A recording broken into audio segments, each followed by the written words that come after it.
प्रकारे आपण समाजात माणूस म्हणून जेव्हा जन्म घेतो त्यावेळेस आपली सर्वात मोठी जबाबदारी आहे की आपला निसर्गही देखील आपल्या सारखा चांगला वाढला पाहिजे, चांगली त्याची कदर झाली पाहिजे। आणि एक आपण निसर्गाचाच भाग असल्यामुळे त्याच्यात आणि आपल्यात सुसंवाद असला पाहिजे। आणि हा आता बराचसा घडवलेला असल्यामुळे निसर्ग एक प्रकारे आपल्यावर सतत खूप पावत आहे।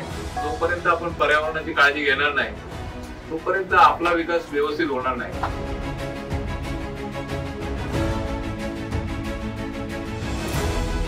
आमच्या विदर्भात सुद्धा काहीतरी काम झाले पाहिजे या उद्देशानं आपण माननीय संतोषजी जगदाळे सरांना विनंती केली आणि त्यांनी आमच्या विदर्भात काम करावं अशी आमची इच्छा होती। तर म्हणून आपण आज या उपक्रमाअंतर्गत आपण इथे जमलेलो आहोत। आम्ही सध्या 2 उपक्रम हाती घेतलेले आहेत, एक मियावाकीचा आहे आणि एक आंबा लागवडीचा आहे। आंबा लागवडीचं जे आहे त्याला आपण 1 लाखाचा पुरस्कार Santoshji Jagdale sir orbital chemicals India private limited यांच्यामार्फत देणार आहोत।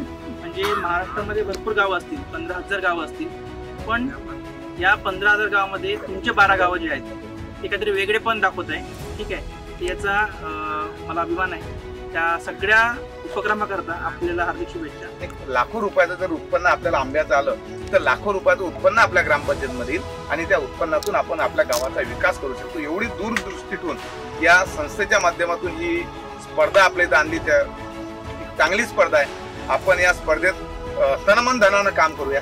फक्त ही स्पर्धा ग्रामपंचायत पुरती नसावी, ही स्पर्धा आपली सगळ्यांची आहे। जर उद्या इथं आंब्याचे झाडं मोठे लागले तर आपले लेकरं खाणार आहे, ही मानसिकता। अरे आपल्या गावाचं झाड आहे, आपल्याला ऑक्सिजन भेटणार आहे, ते ऑक्सिजन देताना झाड विचार करणार नाही हे सरपंचाचा आहे की उपसरपंच आहे की विरोधी पक्षाचा, हे ऑक्सिजन सगळ्याला देणार।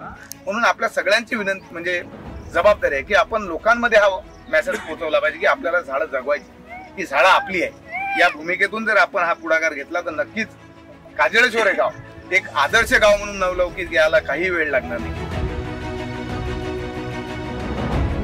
जो आपला ध्यास आहे की आपल्याला जे वाटतं की प्रत्येक गाव हे निसर्गरम्य व्हावं, तिथे जैवविविधता वाढावी, ग्लोबल वॉर्मिंग कुठेतरी कमी व्हावं लोकसहभागातून आणि पर्यावरणाची एक सेवा व्हावी, तर ह्यासाठी आम्ही विचार केला की ही जर आपल्याला जलद गतीने करायचं असेल तर आपल्याला ह्याला काहीतरी स्पर्धेचं स्वरूप देणं गरजेचं आहे।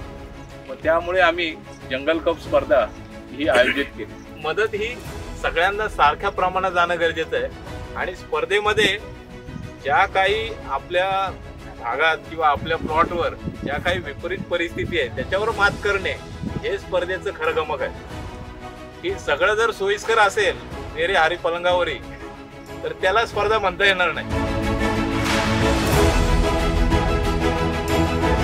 काही महिला बचत गट जे आहेत त्यांनी जर नर्सऱ्या केल्या तर त्यांनी जी रोपं तयार करतील त्याची खरेदी आपण करू ना। आपण 1 लाख आंबा जर दुसरीकडून आणतोय तर आपल्याला एक प्रत्येक गावातून काही 20-20, 25-25 हजार जर आंबे मिळाले तर तो उत्पन्न त्या महिलांना होईल ना।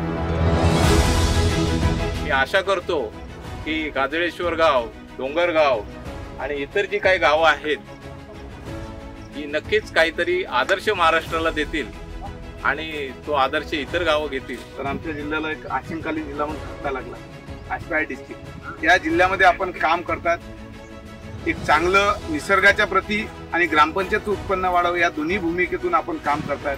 आमच्या तालुक्याची निवड केली, आमच्या गावाची निवड केली, त्याबद्दल तुमचे खूप खूप या गावकऱ्याच्या वतीनं, या जिल्ह्याच्या वतीनं आणि या तालुक्याच्या वतीनं मी एक आभार मानतोय, स्वागतही करतोय।